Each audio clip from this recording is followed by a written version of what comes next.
Somali people are the strongest people in the world. We are so strong that we fight for no reason. It all starts from the day we are born. They sing for us, Hawartama Jokto. And then they give us strong names. If the child have big head, they call him Madahwin.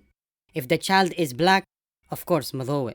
Sometimes we call kids Ga'me, Anjeh, Futawin, Jilbawin, Bidarle, Shikshigayo, Afwin, Farrole, Gilly. Even our celebrities have strong names.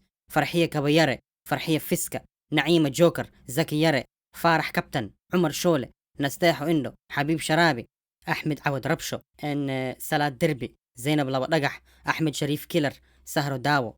I like that. Khadija Fodey, Zahra Halgan. There is still 100 names. I can write a book.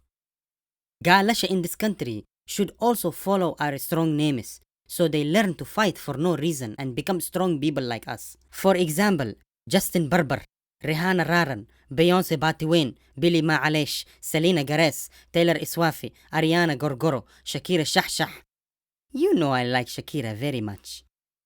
Wow, I think you know why.